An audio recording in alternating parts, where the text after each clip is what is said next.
الحمد للہ وکفا والصلاة والسلام علی عبادہ الذین اصطفا خصوصاً علی افضلہم وخاتم النبیین محمد الامین وعلی آلہ وصحبہ اجمعین اما بعد فقد قال اللہ تبارک وتعالی فی آخر سورة القیامہ اعوذ باللہ من الشیطان الرجیم بسم اللہ الرحمن الرحیم أَيَحْسَبُ الْإِنسَانُ أَن يُتْرَكَ سُدًى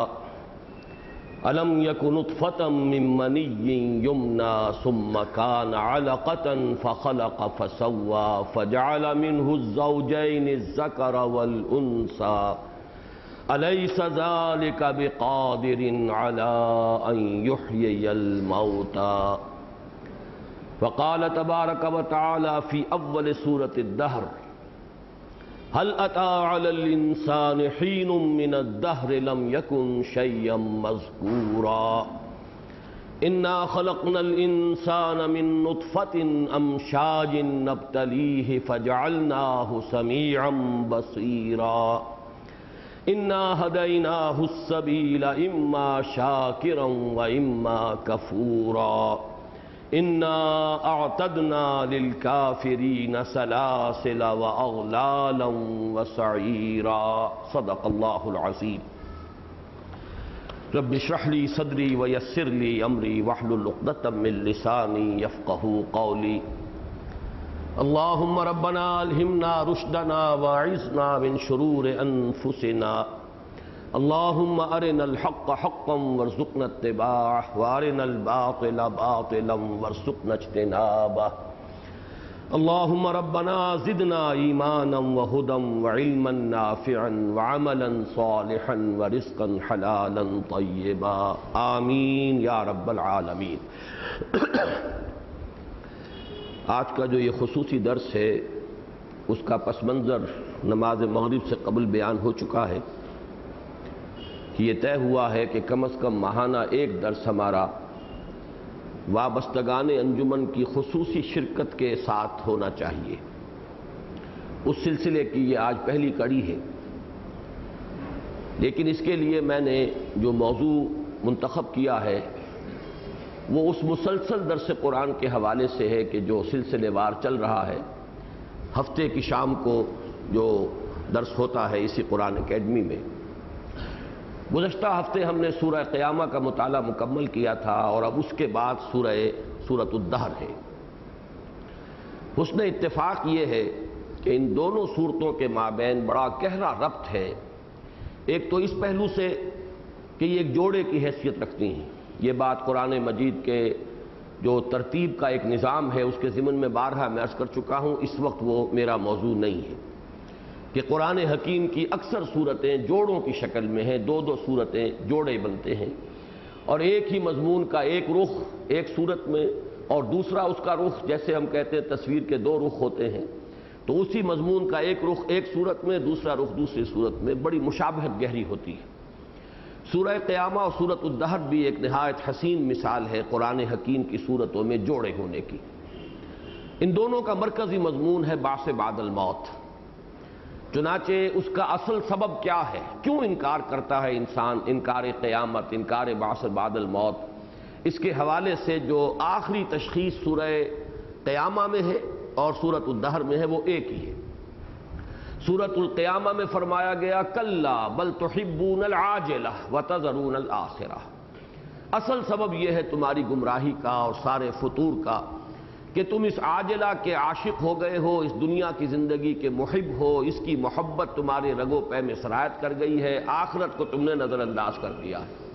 اب تو آرام سے گزرتی ہے، آخرت کی خبر خدا جانے۔ تو یہ چونکہ عیش جو ہے اس دنیا کا، یہ تم نہیں چاہتے کہ اس میں کوئی تقدر ہو، یہ عیش مقدر ہو، لہذا تم آخرت کو ذہن سے نکالے رکھنا چاہتے ہو،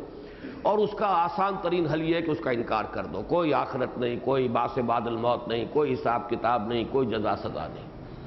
اس کو پہلے تو اسی صورت میں فرمایا تھا کہ انسان جو ہے در حقیقت بل یرید الانسان لیفجر امامہ، جس فسق و فجور کا عادی ہو چکا ہے اسے جاری رکھنا چاہتا ہے، آخرت کو مانے اسے مستحضر رکھے تو پھونک پھونک کر قدم رکھنا پڑتا ہے، حلال اور حرام کی تمیز کرنی پڑتی ہے،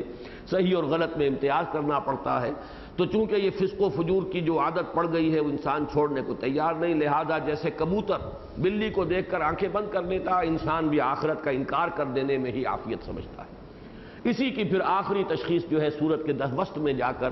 کلا بل تحبون العاجلہ وتذرون الآخرہ، یہی مضمون سورۃ الدہر کا مرکزی مضمون ہے۔ ان ہؤلاء یحبون العاجلۃ ویذرون وراءہم یوما ثقیلا، اے نبی صلی اللہ علیہ وسلم یہ لوگ کیوں انکاری ہیں، کیوں نہیں مان رہے؟ ایسی بات نہیں ہے کہ یہ کوئی خلاف عقل بات ہو۔ جس اللہ نے انسان کو، انسان جیسی مخلوق کو گندے پانی کی ایک بوند سے بنا کھڑا کیا، کون احمق ہوگا، کون کودن ہوگا جو یہ کہہ سکے کہ وہ اللہ مردہ کو زندہ نہیں کر سکتا، جس نے ایک بوند سے بنایا انسان کو؟ تو یہ بات در حقیقت ایسی نہیں ہے کہ عقل کے لیے قابل قبول نہ ہو، بلکہ اصل سبب یہی ہے ان ہؤلاء یحبون العاجلہ وَيَذَرُونَ وَرَاءَهُمْ يَوْمًا ثَقِيلًا، اس کے خیال ہی کو ذہن سے دور رکھنا چاہتے ہیں، خام خواہ ہمارا عیش جو ہے وہ مقدر نہ ہو جائے۔ تو یہ ہے مرکزی مضمون ان دونوں صورتوں کا، اور بھی بہت سے پہلو ہیں لیکن اس وقت وہ موضوع نہیں ہے۔ البتہ جیسے بعض جو صورتیں ہیں جوڑوں کی شکل میں، ان میں ایک اضافی بات ہے، اور وہ اضافی بات یہ ہوتی ہے جسے میں نے انٹرلاکنگ سے تعبیر کیا ہے کہ سورت کا، پہلی سورت کا آخری حصہ اور دوسری جو سورت، جو دوسرا جوڑے کا جو دوسرا جو رکن ہے، اس کا پہلا حصہ وہ بالکل ایک ہی مضمون ہے، جڑے ہوئے ہوتے ہیں۔ جیسے گاڑی کی ریل کی دو بوگیز جو ہیں انٹرلاکڈ ہو جاتی ہیں، ان کو جوڑ دیا جاتا ہے۔ اس کی ایک بڑی حسین مثال ہے سورہ بنی اسرائیل اور سورہ کہف۔ آخری آیت سورہ بنی اسرائیل کی ہے وَقُلِ الْحَمْدُ لِلَّهِ، اور سورہ کہف کا آغاز ہوتا الحمد للہ الذی انزل علی عبدہ الکتاب ولم یجعل لہ عوجا۔ وہاں حکم ہے کہو، کل حمد، کل تعریف، کل ثنا اللہ کے لیے ہے، اور اسی حکم کی گویا کہ تعمیل کرتے ہوئے اگلی صورت نازل ہو جاتی ہے۔ تورات میں اس کا نقشہ کھینچا گیا ہے کہ حضرت یعقوب اور ان کے بڑے بھائی عیسو، اگرچہ وہ بڑے اسی معنی میں تھے دونوں جڑواں بھائی، لیکن پہلے ان کی ولادت ہوئی، بعد میں حضرت یعقوب کی، تو چاہے وہ چند منٹوں کا فرق ہوا ہوگا تو بڑے اور چھوٹے کی نسبت تو ہو جاتی ہے۔ تو تورات میں یہ آتا ہے کہ یعقوب اپنے بھائی عیسو کی ایڑیاں پکڑے ہوئے تولد ہوا، یعنی پہلے حضرت عیسو کی ولادت ہو گئی اور اس کے بعد حضرت یعقوب کی، اسی لیے ان کا نام یعقوب ہے، عقب سے بنا ہے۔ عقب کے معنی پیچھے، پیچھے آنے والا، اپنے بھائی کا تعاقب کرتے ہوئے گویا کہ یعقوب اس دنیا میں آیا ہے۔ تو جس طریقے سے وہ الفاظ آئے ہیں کہ ایڑیاں پکڑ کر وہ اس دنیا میں آیا ہے، تب اس کی ولادت ہوئی یعقوب کی علیہ الصلاۃ والسلام، ایسے ہی گویا کہ میں کہا کرتا ہوں کہ سورہ کہف جو ہے وہ سورہ بنی اسرائیل کی ایڑیاں پکڑے ہوئے قرآن مجید میں نازل ہوئی ہے، اور بالکل وہی نسبت ہے ان کی۔ میں نے جو ابھی آیات تلاوت کی ہیں سورہ قیامہ کی آخری 4 آیات، اَيَحْسَبُ الْإِنسَانُ أَن يُتْرَكَ سُدًى أَلَمْ يَكُ نُطْفَةً مِّن مَّنِيٍّ يُمْنَىٰ ثُمَّ كَانَ عَلَقَةً فَخَلَقَ فَسَوَّىٰ فَجَعَلَ مِنْهُ الزَّوْجَيْنِ الذَّكَرَ وَالْأُنثَىٰ۔ اب اس میں علم الجنین کے بعض جو مراحل ہیں ان کا تذکرہ ہے۔ اسی سے شروع ہوئی اگلی صورت هَلْ أَتَىٰ عَلَى الْإِنسَانِ حِينٌ مِّنَ الدَّهْرِ لَمْ يَكُن شَيْئًا مَّذْكُورًا إِنَّا خَلَقْنَا الْإِنسَانَ مِن نُّطْفَةٍ أَمْشَاجٍ نَّبْتَلِيهِ فَجَعَلْنَاهُ سَمِيعًا بَصِيرًا اِنَّا هَدَيْنَاهُ السَّبِيلَ إِمَّا شَاكِرًا وَإِمَّا كَفُورًا۔ تو اس حوالے سے میں نے یہ سمجھا کہ آج میں بعض باتیں علم الجنین یا جو ماڈرن ایمبریولوجی ہے اس کے حوالے سے جو چند اکتشافات ہوئے ہیں، اور وہ کوئی زیادہ پرانی بات نہیں ہے، اور اس سے جس طرح قرآن مجید کی حقانیت مبرہن ہو کر سامنے آئی ہے، تو میں اس کی چند باتیں آپ کے سامنے رکھنا چاہتا ہوں۔ لیکن اس سے پہلے علم تفسیر کے بعض بنیادی اصول جو ہمیں اس معاملے کے اندر پیش نظر رکھنے چاہیے، میں ان کا تذکرہ کر رہا ہوں۔ دیکھیے، قرآن مجید اصلاً سائنس کی کتاب نہیں ہے، قرآن مجید اصلاً فلسفے کی کتاب نہیں ہے، قرآن مجید اصلاً منطق کی کتاب نہیں ہے، یہ کتاب ہدایت ہے۔ اس میں اگرچہ سائنٹیفک فنومینا جو ہیں ان کے ریفرنسز ہیں، اس میں فلسفیانہ مضامین بھی ہیں، اس میں کہیں کہیں منطق بھی ہے، لیکن اصلاً یہ نہ سائنس کی کتاب، نہ ٹیکنالوجی کی کتاب، نہ کوئی مینول ہے یہ کسی سائنس کا، نہ یہ فلسفے کی کتاب ہے، نہ بعض الطبیعیات کو اس نے اس طور سے ڈسکس کیا ہے جیسے کہ فلاسفہ حضرات کرتے ہیں، اور نہ ہی یہ منطق کی کتاب ہے۔ یہ کتاب ہدایت ہے، انسان کو سیدھا راستہ بتانے کے لیے کتاب نازل ہوئی ہے۔ کتاب ہدایت اسی لیے ہدی للمتقین، ہدی للناس، الہدا، اس کا جو سب سے بڑا اہم نام ہے وہ یہی ہے کہ یہ ہدایت ہے، الہدا ہے، ہدی للناس ہے، ہدی للمتقین۔ البتہ یہ کہ اس ہدایت کے اب دو پہلو ہیں جن کو علیحدہ علیحدہ سامنے رکھنا چاہیے۔ ایک ہے ہدایت علمی، انسان کے علم، فکر، اس کے فکر و نظر کے لیے رہنمائی، صحیح رخ کے اوپر اس کی سوچ، اس کا فکر جو ہے وہ ڈیولپ ہو۔ اور دوسرا ہے ہدایت عمل، صحیح رخ، صحیح عمل، کیا کرے کیا نہ کرے، انفرادی زندگی میں، عائلی زندگی میں، معاشرتی زندگی میں، معاشی معاملات میں، سیاسی معاملات میں، قدم قدم پر دو راہیں، تین راہیں، چوراہے آ جاتے ہیں، آدمی کدھر جائے کدھر نہ جائے۔ اور ظاہر بات ہے کہ جہاں بھی دو سڑکیں جو ہے پھٹتی ہیں تو شروع میں تو فاصلہ بہت تھوڑا ہوتا ہے، بہت ہی کوئی مختصر سا اینگل ہوگا، لیکن جیسے جیسے آدمی وہ ان سڑکوں پر اگر چلے گا تو فاصلے تو بڑھتے چلے جائیں گے۔ اور یہ کہ اگر غلط راستہ انسان نے اختیار کر لیا کسی دو راہے پر یا تراہے پر یا چوراہے پر، تو پھر یہ کہ خشت اول چونے حد معمار کجتا سریا امیر اول دیوار کا، جتنا آگے بڑھے گا وہ جو ہے غلط، اس کی جو بھی گمراہی ہے اس میں اضافہ ہوتا چلا جائے گا۔ لہذا ہر قدم پر صحیح جو ہے رہنمائی عملی انسان کو مل جائے۔ تو قرآن کتاب ہدایت، لیکن اس ہدایت کے دو پہلو، ایک ہدایت عملی، دی ڈوز اینڈ دی ڈونٹس، اوامر و نواہی، حلال و حرام، یہ کرو یہ مت کرو، یہ فرض ہے، یہ واجب ہے، یہ لازم ہے، یہ مکروہ ہے، یہ حرام ہے، یہ حرام مطلق ہے۔ اسی طریقے سے یہ اوامر ہیں، یہ نواہی ہیں، یہ ہے در حقیقت ہدایت علمی اور ہدایت عملی۔ اب ان میں جو اصل ہدایت عملی ہے اس کے بارے میں ایک بات جان لیجیے۔ قرآن کی ہدایت عملی کی تفسیر کامل اور مستند ترین تفسیر وہ سنت رسول ہے صلی اللہ علیہ وسلم۔ قرآن کو جیسے حضور نے سمجھا صلی اللہ علیہ وسلم اور اللہ نے سمجھایا ہے محمد الرسول اللہ صلی اللہ علیہ وسلم کو، ثم ان علینا بیانہ، اور پھر اس کو جس طریقے سے آپ نے اپنے عمل میں اختیار کیا، انفرادی زندگی میں، اجتماعی زندگی میں، عائلی زندگی میں، تو گویا کہ جہاں تک ہدایت عملی کا تعلق ہے اس میں قرآن کی مستند اور اصل تفسیر اور مکمل تفسیر وہ ہے عمل محمد الرسول اللہ صلی اللہ علیہ وسلم کا۔ اس اعتبار سے اس بات کو اچھی طرح جان لینا چاہیے کہ قرآن حکیم کی عملی ہدایات کو سمجھتے ہوئے ہمیں گویا کہ اپنا رخ پیچھے کی طرف رکھنا ہے، ماضی کی طرف رکھنا ہے۔ ہمارے اسلاف نے کیا سمجھا، کیسے سمجھا، ان اسلاف نے اپنے اسلاف سے سمجھا۔ یہ امت جو ہے یہ اس کی تاریخ بالکل اگرچہ سیاسی اعتبار سے واقعتاً ہمارے لیے بڑے مایوس کن مراحل بھی آ جاتے ہیں، مسلمانوں کی تاریخ تو مجموعی تاریخ ہے، لیکن علمی اعتبار سے، دینی اعتبار سے اندھیرا نہیں رہا ہے۔ 1400 برس کی ہماری تاریخ جو ہے وہ تاریکیوں کی تاریخ نہیں ہے، اس میں ایک تسلسل ہے عمل کا، تواتر عمل ہے جو چلا آ رہا ہے، اور یہ عمل جو ہے نسل بعد نسل منتقل ہوا ہے۔ حضور کو دیکھ کر صحابہ نے عمل کیا ہے، صحابہ کو دیکھ کر تابعین نے عمل کیا ہے، تابعین سے تابعین، پھر نسل بعد نسل منتقل ہو رہا ہے۔ محدثین بہت بعد میں آئے ہیں، 3ری صدی میں، حدیث کی کتابیں بعد میں مرتب ہوئی ہیں، لیکن عمل جو ہے دین کا وہ تو ظاہر بات ہے 3ری صدی سے شروع نہیں ہوا، وہ تو محمد الرسول اللہ صلی اللہ علیہ وسلم کے دور سے شروع ہوا ہے۔ لہذا عمل کے اعتبار سے جو ہمارا رخ ہونا چاہیے وہ پیچھے کی طرف، دوڑ پیچھے کی طرف ہے گردش ایام تو۔ معیار یہ ہو جانا چاہیے کہ جس چیز کا ثبوت وہ جو ہم کہتے ہیں قرون مشہود لہا بالخیر، جیسے کہ حضور نے فرمایا خیر امتی قرنی ثم الذین یلونہم ثم الذین یلونہم، ایک حضور کا اور آپ کے صحابہ کا دور ہے، پھر صحابہ اور تابعین کا دور ہے، پھر تابعین اور تبع تابعین کا دور ہے۔ یہ 3 جو ہے ادوار ہماری اس امت کی تاریخ کے جن کو حضور نے خیر قرار دیا ہے، تو ان کو کہا جاتا ہے قرون مشہود لہا بالخیر، وہ ادوار کے جن کے بارے میں حضور نے گواہی دی ہے کہ وہ خیر ہے۔ تو ہمیں جانا چاہیے، ادھر لوٹنا چاہیے، دوڑ پیچھے کی طرف ہے گردش ایام تو۔ اور اس کا آخری جو اس کی معراج ہے، اس کا منطقی نتیجہ کیا ہے، وہ جو علامہ اقبال کے مشہور اشعار ہیں، میں اس کا اس وقت جو ہے پس منظر بیان نہیں کرنا چاہتا، لیکن وہ آخری شعر ان 3 میں سے، بمصطفیٰ برساں خیش را کے دیں ہماؤست اگر بہو نہ رسیدی تمام بو لہبیست، پہنچاؤ اپنے آپ کو محمد کے قدموں میں صلی اللہ علیہ وسلم۔ اصل سند وہ ہیں،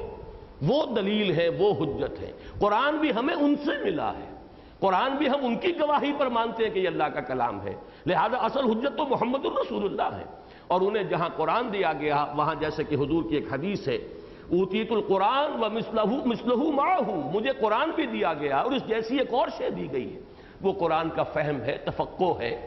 وہ وحی خفی ہے۔ اللہ تعالیٰ جس طریقے سے اس کے مضامین کو اور سمجھاتا تھا، واضح کرتا تھا محمد الرسول اللہ صلی اللہ علیہ وسلم پر، تو گویا کہ جہاں تک دین کے عمل کا تعلق ہے میرا یہ مزاج ہے، اور میں چاہتا ہوں، عقلی طور پر سمجھتا ہوں یہی مزاج درست ہے، یہی مزاج اختیار کرنا چاہیے عمل کے اعتبار سے۔ پیچھے کی طرف دوڑ، پیچھے کی طرف اے گردش ایام تو، اور یہاں تک کہ بمصطفیٰ برساں خویش را کے دی ہماؤس، اگر بہو نہ رسیدی تمام بولا بیس، جس چیز کا کوئی ثبوت ہمیں نہ مل سکے دور نبوی اور دور صحابہ سے، اس کے ترک کرنے کے اندر ہی عافیت ہے۔ معلوم ہوتا ہے بعد میں کہیں سے شے آئی ہے، کدھر سے آئی ہے، تحقیق بعد میں ہوگی، لیکن ہمارے لیے سند جو ہے قرآن کی ہدایت کے لیے، عملی پہلو کے لیے سند وہ سنت ہے محمد الرسول اللہ صلی اللہ علیہ وسلم۔ گویا کہ اس میں تمسک بالسنہ اور تمسک بالاسلاف، اپنے اسلاف کے ساتھ بھی جڑے رہنا، اس لیے کہ یہ تسلسل جو ہے نسلاً بعد نسل جو ہے اس کا جاری رہا ہے۔ البتہ جو دوسرا پہلو ہے علم کا، اس کے بارے میں کچھ کہنے کی گنجائش ہے۔ اس علم میں تین اس کے حصے اپنے ذہن میں رکھیے، دو بڑی بڑی تقسیمیں۔ اس میں ایک تو محکمات ہیں، علمی محکمات، وہ آیات جن کا مفہوم بالکل واضح ہے، جن کے بارے میں کوئی اشتباہ نہیں ہو سکتا۔ وہ محکمات ہیں کہ جن کی بنیاد پر ہمارے بنیادی ایمانیات اور بنیادی اعتقادات کی اساس قائم ہے۔ اس میں جو چیزیں بالکل محکم ہیں ان کے بارے میں عرض کر رہا ہوں۔ اسی کے ضمن میں دوسری چیز آ جاتی ہے متشابہات، جس کے مفہوم کو سمجھنا پورے طور پر ہمارے لیے ممکن نہیں ہے۔ مثلا عالم آخرہ ہے، جنت کی نعمتیں ہیں، دوزخ کی سزائیں ہیں، عالم یوم قیامت کے احوال ہیں، اب انہیں ہم اس وقت نہیں سمجھ سکتے، اس لیے کہ وہ عالمی اور ہوگا، اس کے قوانین اور ہوں گے، اس کے فزیکل لاز اور ہوں گے، ہمیں ان کا کوئی تجربہ نہیں، کوئی مشاہدے میں ہمارے چیز موجود نہیں، تو اس میں یہ ہے کہ ان متشابہات کے اجمال پر اکتفا کی جائے اور اس کے اندر جو ہے تفویض کر دیا جائے کہ یہ چیزیں جو ہے جب وہ وقت آئے گا کھل جائیں گی، اجمالاً ہم مانتے ہیں۔ مثال کے طور پر دیکھیے، اللہ کو ماننا، اللہ کی صفات کو ماننا، یہ تو گویا کہ دین کی جڑ ہے، بنیاد ہے، ایمان کی اصل ہے، اساس ہے۔ لیکن جیسے ہم کہیں کہ اللہ دیکھتا ہے، سمیع ہے، بصیر ہے، کیسے دیکھتا ہے یہ مسئلہ ٹیڑھا ہے، وہ کیسے سنتا ہے یہ ٹیڑھا مسئلہ ہے۔ تو ذات و صفات کے بارے میں بھی مثلا ایک بات محکم ہوگی، وہ کیا ہے؟ اللہ خالق ہے ہر شے کا، خالق کل شے، جو بھی کچھ ہے کائنات یہ مخلوق ہے، اللہ خالق ہے۔ اب یہ تو محکم بات ہو گئی، ایمان کا جزو لازم ہو گیا۔ البتہ خالق و مخلوق میں ربط کیا ہے؟ ربط حادث بالقدیم، اب یہ ایک مسئلہ فلسفے کا ہو جائے گا، یہ مابعد الطبیعات کا ہو جائے گا، اس کی توجیحات جو ہیں وہ ہوتی رہیں گی اپنے اپنے وقت کے فلسفے کے اعتبار سے۔ لیکن یہ بات کہ اللہ خالق ہے کل کائنات کا، کل کائنات مخلوق ہے، اللہ معبود ہے، انسان جو ہے عبد ہے، یہ نسبت جو ہے یہ محکم ہے، اس کو تو لازماً اختیار کرنا ہے۔ اللہ سمیع ہے، بصیر ہے، قدیر ہے، اس کو لازماً بعث بعد الموت حق ہے، جزا و سزا ہے، جنت اور دوزخ ہے، یہ تو مانے جائیں گے، یہ محکمات ہیں۔ البتہ ان چیزوں کی تفاصیل جو ہے ان میں ایمانیات کے ضمن میں بھی تفصیل میں جانے سے روک دیا گیا۔ جیسے کہ آپ کو معلوم ہے تقدیر پر ایمان یہ جزو ہے، والقدر خیرہ و شرہ من اللہ تعالی، اس سے آگے جو ہے اس کے بارے میں جو بحث ہے اور منطقی جو اس کے بارے میں گفتگو ہے اسے روک دیا گیا کہ یہ چیز تمہارے دائرے سے باہر ہے، بس اس کو مانو۔ انسان پر کوئی بھلائی آئی ہے، خیر آیا ہے، کوئی تکلیف آئی ہے، کوئی مصیبت آئی ہے، سب اللہ کی طرف سے ہے، فاعل حقیقی اللہ کے سوا کوئی نہیں، لا فاعل فی الحقیقت ولا مؤثر الا اللہ۔ لیکن اب اس سے جبر و قدر کی بحثیں شروع ہو جاتی ہیں۔ وہ جبر و قدر کی بحثیں جو ہے وہ پھر ایک علیحدہ موضوع ہے، اس کا ایمانیات سے کوئی تعلق نہیں، ایمان کا تعلق صرف اسی سے ہوگا، خیر ہی و شر ہی من اللہ تعالی، بس جو بھی کچھ انسان پر اس دنیا میں حالات آ رہے ہیں وہ چاہے اچھے لگے چاہے برے لگے، وہ چاہے پسندیدہ ہو چاہے وہ ناپسندیدہ ہو، وہ بہرحال ناگوار تباہ گزر رہے ہیں، وہ ہے اللہ کی طرف سے، فاعل حقیقی وہی ہے، اس کے اذن کے بغیر پتہ تک جنبش نہیں کرتا۔ تو یہ معاملات جو ہے مابعد الطبیعات جو ہے، فلسفہ ہے، حکمت ہے، وہ اس کے اندر ضرور اپنی جو ہے عقل لڑاتی ہے، لیکن اس کو علیحدہ رکھ لیجئے۔ ایمان کے محکمات علیحدہ رہیں گے، یہ فلسفے علیحدہ رہیں گے۔ فلسفہ وجود اب وحدت الوجود وحدت الشیء علیحدہ ہیں، اس کا تعلق ایمانیات کے ساتھ نہیں ہے۔ ایمان تو ہمیں یہ بتاتا ہے خالق اللہ ہے، تنہا ہے، اکیلا ہے، اس کی صفات میں ذات میں کوئی شریک نہیں ہے، باقی جو کچھ ہے وہ مخلوق ہے، وہ فانی ہے، حادث ہے، اللہ قدیم ہے، ہمیشہ سے ہمیشہ رہنے والا ہے۔ بس یہ چیزیں ہمارے ایمان کی، باقی فلسفہ وجود اور ربط حادث بالقدیم یہ حکماء اور یہ فلاسفہ کی باتیں۔ اسی طریقے سے تیسری چیز اس میں آتی ہے اور وہ ہے سائنٹیفک فنومینا، جن کا قرآن مجید میں ریفرنس ہے۔ تجرباتی علوم جو انسان کے ہیں، یہ علم وہ ہے جو پوٹینشلی آدم کو آغاز ہی میں دے دیا گیا تھا۔ وَعَلَّمَ آدَمَ الْأَسْمَاءَ كُلَّهَا۔ سورہ بقرہ کے اس چوتھے رکوع کے بارے میں نے کئی مرتبہ حوالہ دیا ہے، وہ اس اعتبار سے بہت جامع رکوع ہے کہ علم کی دو قسمیں اس سورت کے اس رکوع کے اندر بیان ہو گئی۔ شروع میں حضرت آدم کو جو علم دے دیا گیا، اور وہ علم جو ہے پوٹینشلی دے دیا گیا، جیسے کہ آم کی گٹھلی میں پورا آم کا درخت موجود ہے، اسی طریقے سے جو میکینزم ہے اس علم کے حصول کا، سمع ہے، بصر ہے، عقل ہے، غور و فکر ہے، انفر کرنے کی صلاحیت ہے، استدلال، استنباط، یہ تمام چیزیں جو ہے اس کے اندر رکھ دی گئیں۔ کھول آنکھ زمین دیکھ، فلک دیکھ، فضا دیکھ، ان السمع والبصر والفؤاد کل اولئک کان عنہ مسئولا۔ تو جب وہ میکینزم رکھ دیا گیا، وہ ایپریٹس دے دیا گیا، تو گویا کہ اس میکینزم اور ایپریٹس کے ذریعے سے جو کچھ انسان کو حاصل ہو رہا ہے، یہ ہماری جو سائنٹیفک معلومات ہیں، جو مادی علوم ہیں، جو تجرباتی علوم ہیں، یہ اسی کی ایکسفولیشن ہے۔ وہی گٹھلی جو ہے اس میں سے وہ پتے برآمد ہوئے ہیں اور تنا نکلا ہے، وہ اب ایک بہت بڑا درخت بن گیا ہے، اور ابھی نہیں معلوم وہ درخت کہاں تک جائے گا۔ ابھی تو آج سے 100 برس پہلے کے انسان کو ہم جاہل سمجھتے ہیں، ہو سکتا ہے 100 برس بعد کا انسان ہمیں جاہل سمجھے کہ انہیں کچھ بھی پتہ نہیں تھا، ان کا تو معلومات کا ذخیرہ نہ ہونے کے برابر تھا۔ یہ علم ہے مادیات کا علم، یہ علم ہے تجرباتی علم۔ انسان نے دیکھا،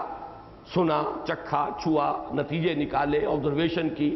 یہ سیب کیوں گر رہا ہے، نیچے ہی گرتا ہے، اوپر کیوں نہیں جاتا، معلوم ہوا، نتیجہ نکالا گیا۔ کوئی کشش ثقل ہے زمین کے اندر، یہ کوئی کھینچتی ہے چیزوں کو اپنی طرف۔ یہ ڈھکن کیوں ہل رہا ہے، ہانڈی کے اوپر رکھا ہوا ڈھکن جو ہے، نیچے آگ جل رہی ہے، یہ ہل کیوں رہا، کس نے ہلا دیا اس کو، کون سی طاقت ہے، معلوم ہوا کوئی شے ہے نیچے سے جو اس کو ہلا رہی ہے۔ اس سے ہمیں معلوم ہوا کہ بھاپ میں بڑی طاقت ہے، اس بھاپ کو ہم نے استعمال کیا، اسٹیم انجن بنا دیے۔ یہ ساری چیزیں تجرباتی علوم ہیں، اس کا وحی سے کوئی تعلق نہیں۔ اس کا ذکر ہے سورہ بقرہ کے چوتھے رکوع کے شروع میں،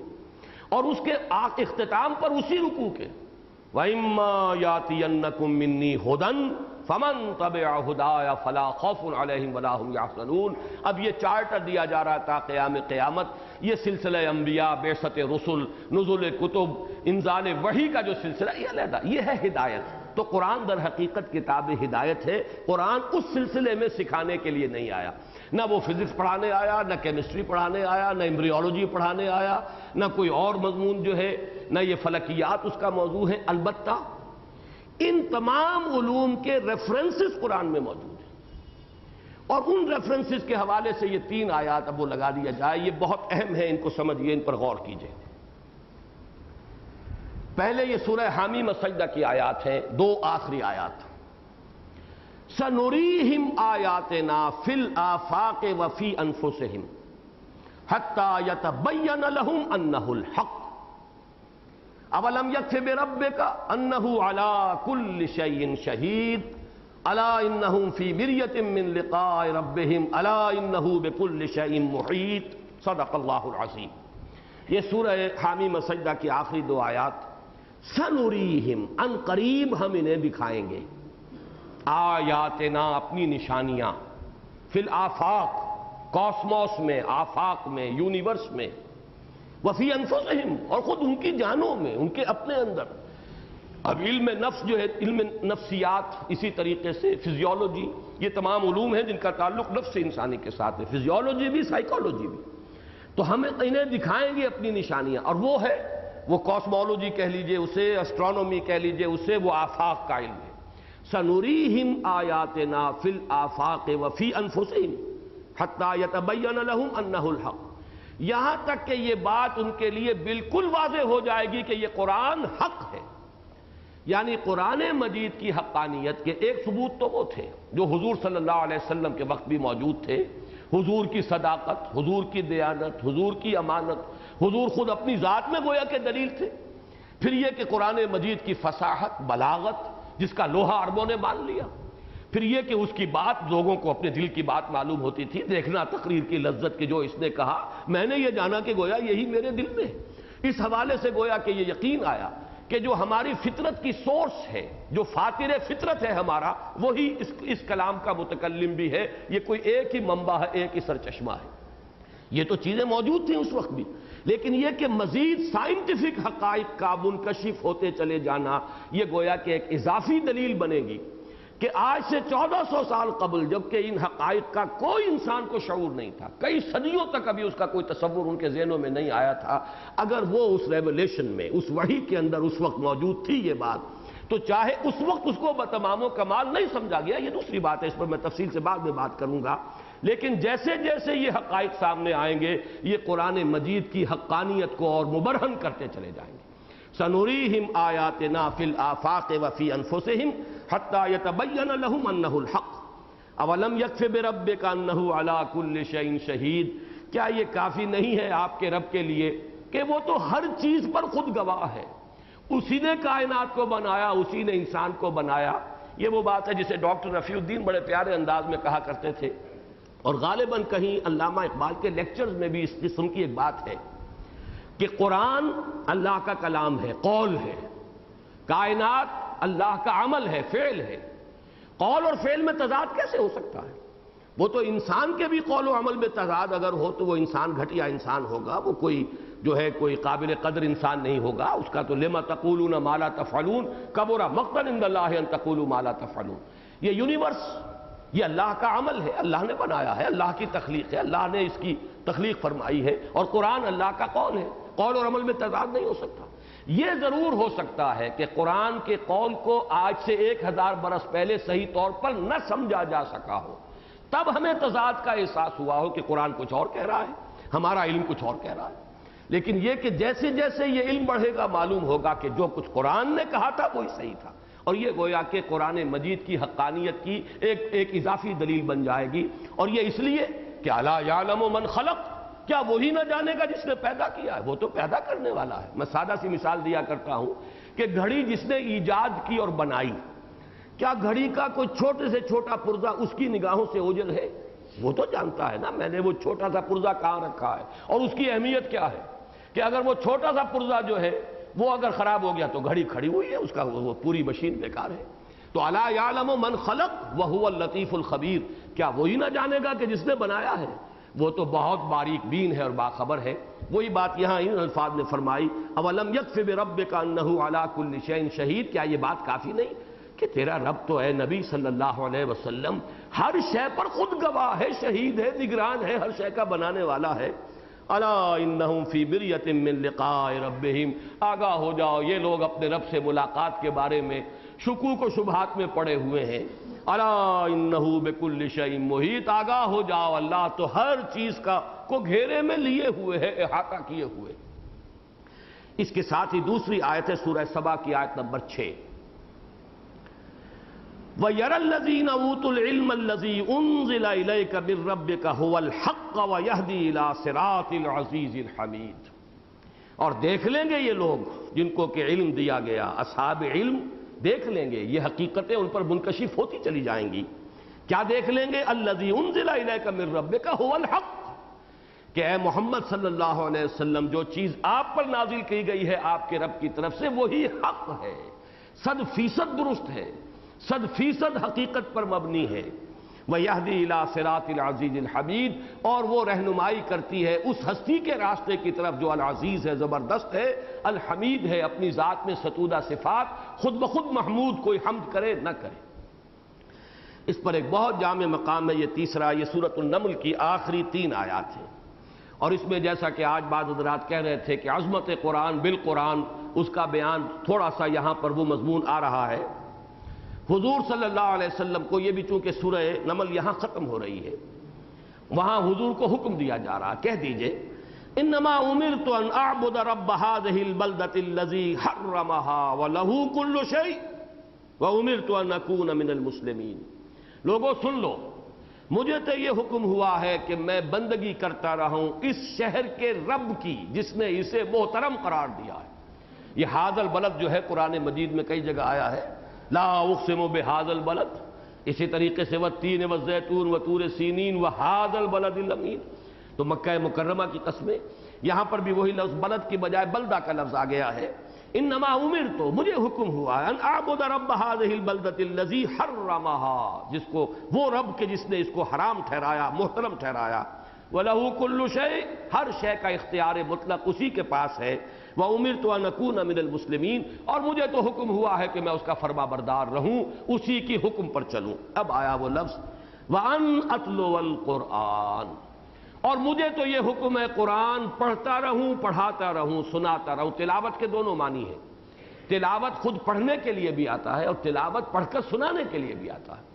بعض مقامات پر تو واضح ہو جاتا ہے اعلیٰ کا صلہ، اتلو علیہم، ان کو پڑھ کر سنائیے، لیکن یہ کہ یتلو علیہم آیاتہ ہی، وہاں بھی اعلیٰ کے صلے نے واضح کر دیا کہ پڑھ کر سنانا، لیکن بغیر صلے کے بھی مراد ہو سکتا ہے کہ مجھے حکم ہے قرآن پڑھتا رہوں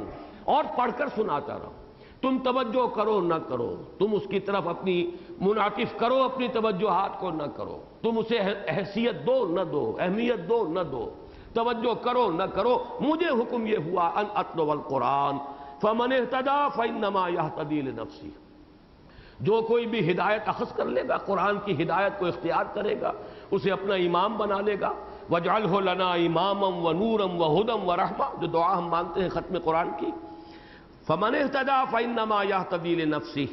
وَمَنْ ضَلَّ فَقُلْ إِنَّمَا أَنَا مِنَ الْمُنذِرِينَ، اور جو بھٹک جائے، گمراہ ہو جائے تو کہہ دیجئے میرا کام صرف خبردار کر دینے کا تھا، میں صرف خبردار کر دینے والا ہوں، باقی تمہارا ٹھیکیدار نہیں ہوں، ذمہ دار نہیں۔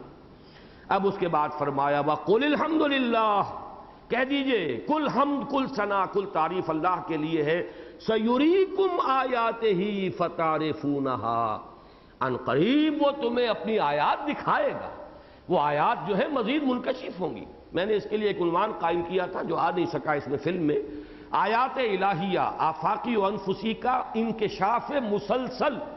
یہ مزید انکشاف جو ہے جب تک انسان کا علم بڑھے گا، ہمارا علم وہاں تک پہنچ رہا ہے، سیڑھی لگا کر ہم رفتہ رفتہ پہنچیں گے درجہ بدرجہ، لَتَرْكَبُنَّ طَبَقًا عَنْ طَبَقٍ، لیکن یہ ہے کہ قرآن مجید میں جو حوالے ہیں وہ اپنی جگہ اٹل ہیں، صحیح ہیں، البتہ ان کی حقیقت مبرہن ہوگی، منکشف ہوگی ہم پر، جیسے جیسے ہمارا تجرباتی علم، ہمارا سائنٹیفک نالج جو ہے اس کا دائرہ بڑھتا رہے گا۔ وَقُلِ الْحَمْدُ لِلَّهِ سَيُرِيكُمْ آيَاتِهِ فَتَعْرِفُونَهَا، وہ دکھائے گا تمہیں اپنی آیات تو تم انہیں پہچان لو گے، ہاں یہ بات تھی جو قرآن میں کہی گئی تھی۔ آج حقیقت منکشف ہوئی ہے، آج ہم اس مقام تک پہنچے ہیں کہ قرآن کی اس بات کو سمجھ سکیں۔ وَمَا رَبُّكَ بِغَافِلٍ عَمَّا تَعْمَلُونَ، اور تمہارا رب غافل نہیں ہے اس سے کہ جو کچھ تم کر رہے ہو، اور اے نبی آپ کا رب غافل نہیں ہے اس سے جو کچھ کہ تم لوگ کر رہے ہو۔ یہ تین آیات ہیں جس کے کچھ منطقی نتائج ہیں، ان پر توجہ کر لیجئے۔ پہلی بات جو ذرا بعض حضرات شاید اب تک کی کسی بات پر نہ چونکیں، لیکن یہ کہ اب چونکنے والی بات ہے، ہمیں ایک بات اس کے منطقی نتیجے کے طور پر تسلیم کرنی ہوگی، اس قسم کی آیات کی تعبیر اور تشریح اور تفسیر میں متقدمین کا قول سند نہیں ہو سکتا۔ غور کیجئے، یہ ہے وہ بات جس کو سمجھانے کے لیے ساری تمہید میں نے اتنی جو ہے وہ باندھی ہے۔ دین کا عملی پہلو پیچھے کی طرف متقدمین کی طرف، یہاں تک کہ محمد کے قدموں میں اپنے آپ کو پہنچا دو صلی اللہ علیہ وسلم، لیکن وہ آیات جن میں ریفرنسز ہیں ان سائنسز کی طرف، فینومینا آف دی نیچر کی طرف، وہ چاہے اسٹرانومی سے متعلق ہو، چاہے جیولوجی، علم طبقات الارض، بار بار قرآن مجید میں اس کا تذکرہ ہے، چاہے وہ ایمبریولوجی، علم الجنین سے متعلق ہو، یہ جتنی بھی سائنسز ہیں ان سے ان کی طرف جو ریفرنسز ہیں قرآن مجید میں، ان کے ضمن میں متقدمین کی آراء کو سند قرار دے دینا کہ چونکہ یہ کہا امام رازی نے، یہ کہا زمخشری نے، یا یہ کہا اکرمہ نے، یا یہ کہا ہے فلاں نے، یہ دلیل جو ہے قطعی ان چیزوں میں نہیں مانی جائے گی۔ اس میں سب سے بڑی ہمارے سامنے ایک مثال ہے، قول فیصل ہے محمد الرسول اللہ صلی اللہ علیہ وسلم کا، اس کو ہر شخص کو چاہیے کہ وہ اپنے سامنے رکھے، اس لیے کہ یہ بات بہت بڑی ہے جو میں کہہ رہا ہوں، اور اس میں وہ واقعہ جو ہے بہت مشہور ہے، اور اس کو بھی ظاہر بات ہے جن حضرات نے زوالوجی باٹنی پڑھی ہے وہ زیادہ سمجھتے ہیں اس واقعے کو۔ آرٹیفیشل پالینیشن کا معاملہ تھا، حضور صلی اللہ علیہ وسلم مکے میں پیدا ہوئے، مکے میں پلے بڑھے، تجارت آپ نے کی، لہذا تجارت اور اس کے تمام متعلقات سے تو آپ خوب جانتے تھے، واقف تھے، ماہر تھے۔ لیکن وہ وادی غیر ذی زرع تھی، اس میں زراعت تھی نہیں، لہذا زراعت کی چیزیں جو ہے حضور کے علم میں نہیں تھی، اور یہ تجرباتی علم ہے۔ یہ بھی قرآن جو ہے وہ زراعت سکھانے کے لیے نہیں آیا، نہ نبی زراعت کی تعلیم دینے کے لیے بھیجے گئے، اس اعتبار سے وہ بھی تجرباتی علوم کا دائرہ ہے۔ اب حضور جب ہجرت فرما کر مدینے تشریف لائے تو آپ نے دیکھا کہ یہ لوگ، مدینے والے لوگ، ان کا تجربہ تھا۔ جو آپ کو معلوم ہے کہ جو میل فلاورز اور فیمیل فلاورز ہیں، یہ بڑا عجیب درخت ہے، یہ جو کھجور کا درخت ہے، یہ بالکل اینیمل کنگڈم اور پلانٹ کنگڈم کی سرحد پر کھڑا ہے۔ اس میں بعض جو اینیملز کے خصائص بالکل واضح ہیں، اگرچہ ظاہر بات ہے درخت ہے، جڑ اس کی گڑی ہوئی ہے زمین میں، وہ چل پھر نہیں سکتا، لیکن یہ کہ میل اور فیمیل فلاورز علیحدہ ہیں۔ اب ان کی جو ہے فرٹیلائزیشن کے لیے وہ یہ کرتے تھے، انہیں قریب کر دیتے تھے ایک دوسرے سے، تاکہ ان کی فرٹیلائزیشن کا امکان زیادہ پیدا ہو جائے۔ یہ آرٹیفیشل پالینیشن تو آج کل ہوتی ہے، لیکن یہ کہ یہ بھی اس کی ایک تدبیر تھی۔ حضور نے دیکھا تو آپ نے شاید یہی سمجھا، گمان کیا کہ یہ فطرت کے معاملات میں اس طرح کی دخل اندازی کی آخر کیا ضرورت ہے؟ فطرت اپنے معاملات کو خود چلاتی ہے، خود پورا بندوبست ہوتا ہے۔ تو آپ نے ایسے ہی فرما دیا سرسری طور پر، اگر آپ لوگ ایسا نہ کریں تو کیا ہے؟ یہ فرمان حضور کا، اب چونکہ یہ بھی عمل سے متعلق تھا، یہ نوٹ کر لیجئے، اس کو صحابہ نے، انصار نے گویا کہ حکم سمجھا، نہیں کیا۔ اب جسے آپ پنجابی میں جھاڑ کہتے ہیں، فصل جو ہے کم ہو گئی۔ اب جب تجربہ یہ سامنے آیا، فصل اتنی نہیں ہوئی جیسی کہ وہ اہتمام کے ساتھ جب یہ پالینیشن کرتے تھے تو جتنی فصل ہوتی تھی نہیں ہوا، تو اب دبی زبان میں ڈرتے ڈرتے جا کر حضور سے عرض کیا کہ حضور آپ نے یہ فرمایا تھا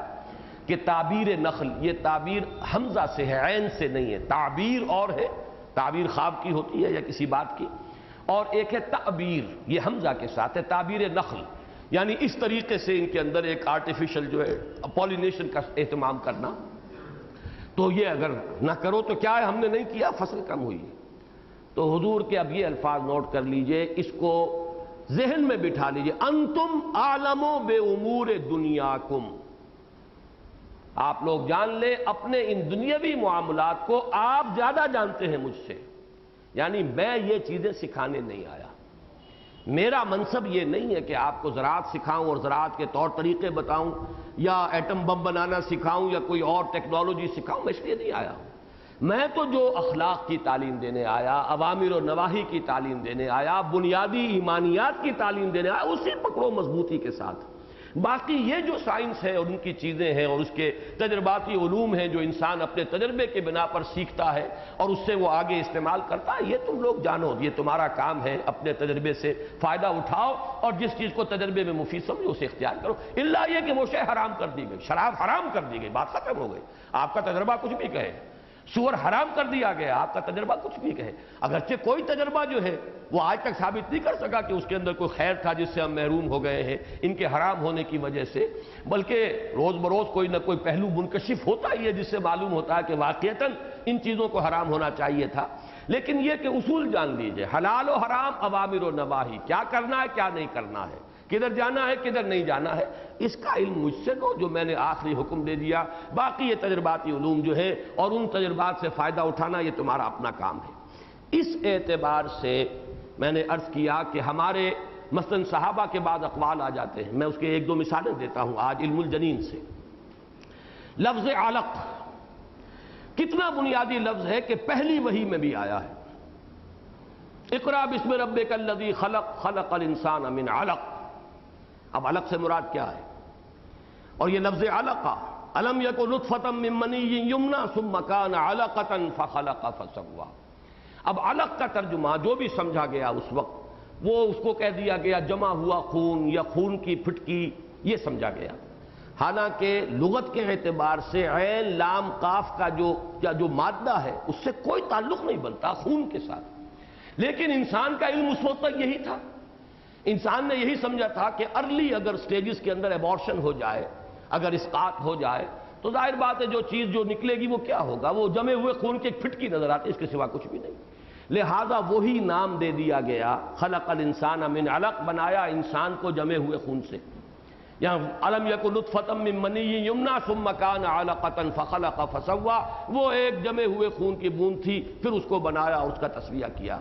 اب یہ ہے کہ علق سے مراد کیا ہے، یہ جیسا کہ میں نے عرض کیا اب جو جدید اکتشافات ہو رہے ہیں تو اس میں یقیناً اب ہمیں نظر ثانی کرنی ہوگی کہ اس وقت اس کا ترجمہ کیا کر دیا گیا۔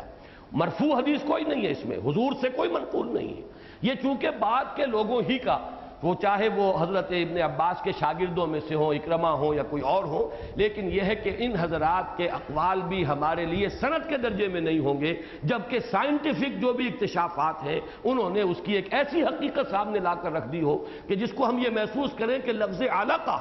صحیح منطبق ہوتا اس صورتحال پر۔ اسی طرح وہ کیا ہے وہ تو میں بعد میں عرض کروں گا۔ اسی طرح کا ایک مسئلہ ہے، مثلا بہت عرصے تک تو انسان صرف یہی جانتا تھا کہ یہ پیدائش جو ہے، افزائش نسل کا معاملہ، یہ صرف جو نر ہے اس کے پانی کے ذریعے سے ہے، منی کے ذریعے سے ہے، آیا مادہ کی طرف سے بھی کوئی شے ہے، یہ انسان کے علم میں نہیں تھا۔ لیکن قرآن مجید میں آیا نطفۃ امشاج، یہ سورہ دہر میں لفظ آیا ہے، ملا جلا مختلط جو ملا جلا نطفہ ہے اس سے بنایا انسان۔ تو یہ حقیقت تو کچھ نہ کچھ معلوم ہو گئی کہ یہ پیدائش میں، افزائش نسل میں، بچے کے استقرار حمل میں، اس کے پروان چڑھنے میں مرد کا بھی حصہ ہے ماء الرجل، اور عورت کا بھی حصہ ہے، اس کو ماء النساء یا ماء الانثى کہا گیا، دونوں کا حصہ ہے۔ لیکن وہ حصہ کیا ہے؟ اب اس میں دیکھ رہا تھا تو امام رازی کی تفسیر میں عجیب اقوال ملے، اور ایک قول حضرت ابن عباس سے منسوب کیا گیا ہے، صحیح ہے یا غلط ہے نسبت اس کی سند تو میں نہیں دیکھ سکا، تفاسیر میں عام طور پر سندیں تو نہیں ہوتی، لیکن وہ قول بڑا عجیب ہے، جس سے اندازہ ہوگا کہ اس وقت جو بھی علم انسان کا تھا اب اس کے اعتبار سے ایک توجیہ کی ہے انہوں نے، اس سے آگے وہ جا نہیں سکتے۔ مثلا یہ قول کہ مرد کے پانی سے تو بچے کے جسم کے جو زیادہ سخت اعضاء ہیں وہ بنتے ہیں، چونکہ مرد سخت ہوتا ہے تو اس کے پانی سے ہڈیاں بنتی ہیں اور پٹھے بنتے ہیں اور لیگمنٹس جو ہیں، یہ چیزیں جو ہیں بڑے مضبوط، یہ چیزیں تو مرد کے پانی سے بنتی ہیں، اور عورت کے پانی سے یہ اس کا گوشت جو ہے نرم، چونکہ عورت نرم ہوتی ہے، وہ اس کا جو ہے اس کی نزاکت ہی اس کا گویا کہ حسن ہے صنفی اعتبار سے، تو یہ جو نرم حصے ہیں، اور خون یہ عورت کے پانی سے بنا ہے۔ اب ظاہر بات ہے کہ اس وقت تک انسان کا علم اس سے آگے نہیں جا سکتا تھا، ایک اسپیکولیشن ہے، ایک اندازہ ہے جو قائم کر دیا گیا۔ بعد میں بھی کئی صدیوں تک یہی اقوال جو ہے نقل ہوتے رہے، اس کے سوا اور کوئی ابھی معلومات تھی نہیں۔ یہ 7ویں صدی عیسوی کی بات ہے، یہ چیزیں تو 18ویں صدی میں جا کر کہیں انسان پر کھلی ہیں۔ آج انسان سمجھ رہا ہے نطفۃ امشاج کیا معنی اس کے ہیں، اور نطفۃ من منی یمنا اس کے معنی کیا ہے، علقہ جو قرآن مجید نے لفظ استعمال کیا علقہ کے معنی کیا ہیں، وہ تو آج جو حقائق منکشف ہو رہے ہیں۔ تو اصول میں نے اسی لیے پہلے آپ کے سامنے رکھ دیا تھا تاکہ ان چیزوں کے قبول کرنے میں آپ اپرائیں نہیں، کہ اصول یہ ہے دین کا عملی پہلو، قرآن کی عملی ہدایت، پیچھے سے پیچھے اور پیچھے، اور یہاں تک کہ اپنے آپ کو پہنچا دو بمصطفیٰ برساں خیش محمد الرسول اللہ کے قدموں میں۔ وہ سند ہے، وہی دلیل ہے، دین کی عملی ہدایت سنت رسول صلی اللہ علیہ وسلم۔ اب یہ علیحدہ بحث ہوگی، سنت کو جاننے کے، ماننے کے، معلوم کرنے کے کیا کیا ذرائع ہیں، وہ ایک علیحدہ بحث ہو جائے گی، لیکن قرآن کے عملی ہدایت کی تفسیر کامل سنت رسول۔ البتہ جہاں تک علمی باتیں ہیں ان میں جو وہ بدیہیات ہیں، محکمات ہیں، جن پر ہمارے ایمانیات کی اساس ہے، وہ تو وہی ہوں گی، اور اس کی وہی تعبیر جو محمد الرسول اللہ صلی اللہ علیہ وسلم نے کی، یا ہمارے صحابہ کرام نے کی، یا متقدمین نے کی۔ لیکن اس کے بعد فلسفیانہ باتیں، فلسفہ وجود، ارتباط حادث و قدیم، اس کا مسئلہ، یہ فلسفے کی باتیں ہیں، ان سے ان کا کوئی تعلق نہیں۔ اسی طریقے سے فزیکل سائنسز کے ساتھ جو ریفرنسز ہیں ان کی تشریح و تعبیر میں ہم متقدمین کے اقوال کے کیا پابند ہوں گے، جبکہ محمد الرسول اللہ نے ہمیں خود اپنے آپ سے آزاد کر دیا، انتم عالم بامور دنیاکم، ان چیزوں کو تم بہتر جانتے ہو، یہ تمہارے تجرباتی علوم ہے، اس کے حوالے سے سمجھو۔ یہ ساری تمہید اسی لیے تھی کہ اس میدان میں خاص طور پر الم یکن نطفۃ من منی یمنا ثم کان علقۃ فخلق فسوى فجعل منه الزوجین الذکر والانثى، اسی طرح هل اتى على الانسان حین من الدہر لم یکن شیئا مذکورا انا خلقنا الانسان من نطفۃ امشاج نبتلیہ فجعلناہ سمیعا بصیرا۔ اس ضمن میں آج آپ کو انٹروڈیوس کرا رہا ہوں کہ کچھ کام خاص طور پر ہوا ہے کنگ عبدالعزیز یونیورسٹی جو جدے میں ہے، وہاں کا جو اناٹمی ڈپارٹمنٹ ہے اس میں 2 حضرات ہمارے پاکستانی بھی کام کر رہے ہیں. یہاں بہت سے جو ہمارے ڈاکٹرز موجود ہیں اس وقت، شاید ان کے کلاس فیلوز میں سے یا ان سے کچھ سینئر یا جونیئر لوگ ہوں گے. ڈاکٹر نواب محمد خان بھی وہاں کام کر رہے ہیں اور ڈاکٹر محمد طاہر، یہ 2 پاکستانی. باقی وہاں پہ اچھا گروپ ایک بنا ہوا ہے. کوئی 7-8 سال سے یہ لوگ ایمبریولوجی اور قرآن مجید میں اور حدیث میں جو حوالے آئے ہیں ان کے اوپر ریسرچ ورک کر رہے تھے. اور اس میں ان کے ساتھ خاص طور پر تعاون ہو رہا تھا کینیڈا کی ٹورنٹو یونیورسٹی جو ہے، یونیورسٹی آف ٹورنٹو، اس کا جو اناٹمی ڈپارٹمنٹ ہے اس کے ہیڈ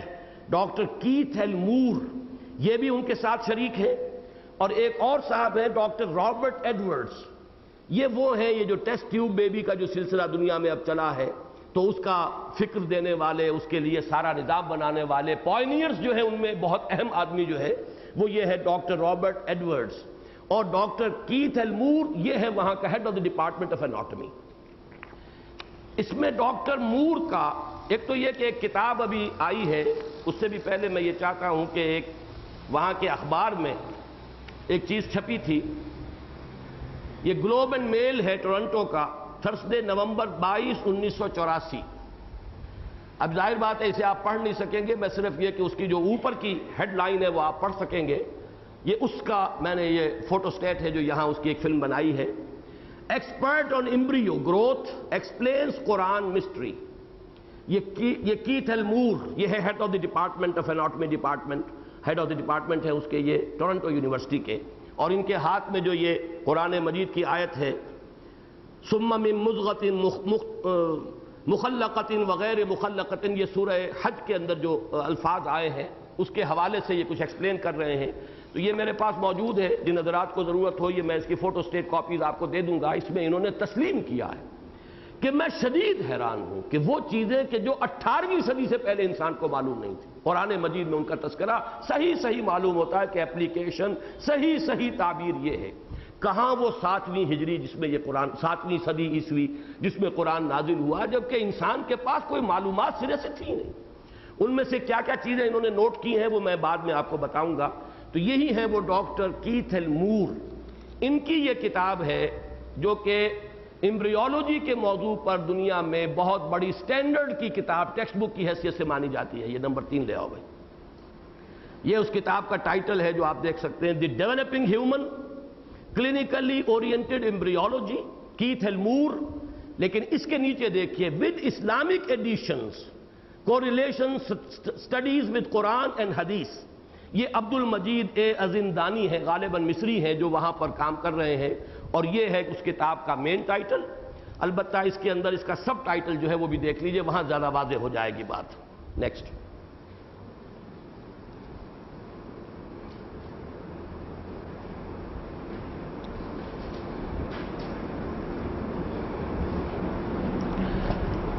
دی ڈیولپنگ ہیومن 3rd ایڈیشن، وہی Clinically Oriented Embryology, Keith L Moore with Islamic Additions, یہ عبد المجید ازندانی. اس کا فورورڈ ذرا میں چاہتا ہوں کہ آپ حضرات پڑھ لیں. ویسے تو یہ کہ چونکہ وہ ذرا نسبتاً موٹے حروف میں ہے اس لیے پڑھ سکیں گے کم سے کم جو قریب ہیں حضرات. یہ بہت اہم ہے.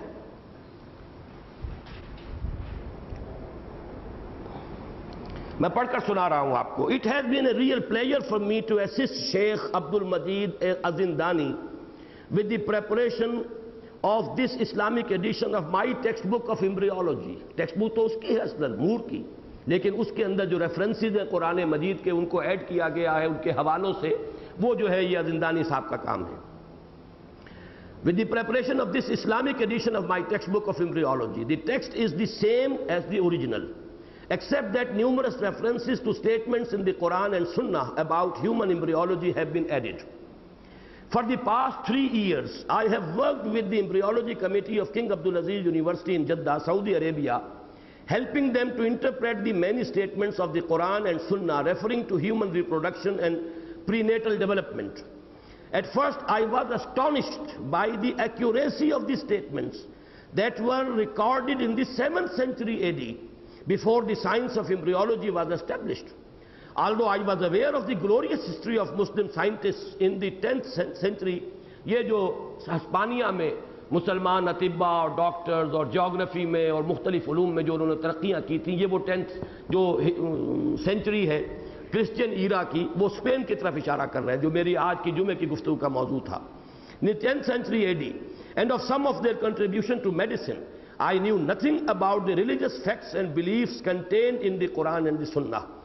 It is important for Islamic and other students to understand the meaning of these Quranic statements about human development. Based on current scientific knowledge, the interpretations of the verses in the Quran and Sunnah translated by Sheikh Azindani are to the best of my knowledge accurate. I wish the embryology committee and the textbooks every success. یہ ہے Keith ایلمور۔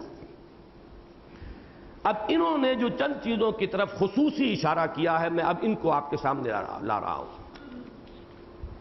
چوتھی film لے آؤ۔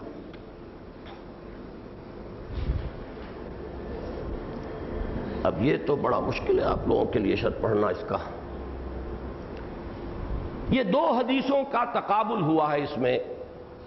میرے علم میں بھی اس سے پہلے دوسری حدیث نہیں تھی۔ زیادہ میری سوچ کا دار و مدار بھی اب سے چند دن پہلے تک پہلی حدیث پر تھا۔ پہلی حدیث یہ بخاری اور مسلم کی ہے، بہت اہم حدیث ہے۔ ان احدکم یجمع خلقہ فی بطن امہ 40 یوما ثم یکون فی ذلک علقۃ مثل ذلک ثم یکون فی ذلک مضغۃ مثل ذلک۔ طویل حدیث ہے جس کا ترجمہ یہ کیا جاتا رہا ہے کہ تم میں سے ہر شخص کی تخلیق جو تمہارے ماؤں کے رحموں میں ہوتی ہے تو پہلے وہ 40 دن تک نطفے کی شکل میں ہوتا ہے، اس کے بعد 40 دن تک وہ مضغہ کی شکل میں ہوتا ہے۔ یہ انٹرپریٹیشن ہوئی ہے، ترجمہ یہ، اگرچہ الفاظ جو ہیں وہ ذرا مجمل ہیں اور مبہم ہیں۔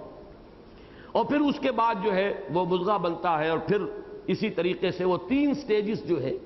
گویا کہ 120 دن کے بعد پھر اللہ تعالیٰ فرشتے کو بھیجتا ہے جو اس میں روح پھونکتا ہے، ینفخ فیہ الروح۔ یہ حدیث جو ہے اس سے تو یہ اندازہ ہوتا تھا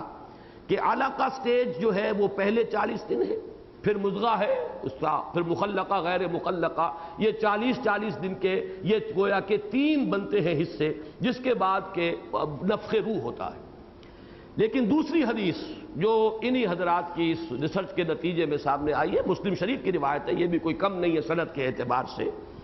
یہ بہت کلیئر حدیث ہے کہ جو جدید جو بھی اب اکتشافات ہیں اور جدید جو نظریات ہیں اس کے ساتھ کامل مطابقت رکھنے والی ہے۔ اور اس میں بہت ہی تعین کے ساتھ 42 دن کا لفظ آیا ہے۔ یہ رواہ مسلم کتاب القدر۔ اذا مر بالنطفۃ 42 لیلۃ، جب نطفے کو رحم مادر میں 42 راتیں گزر جاتی ہیں، رات اور دن یہ در حقیقت اس کے لیے قرآن مجید میں لفظ رات آ جاتا ہے، 42 دن گزر جاتے ہیں، بعث اللہ الیہا ملکا فصورہا،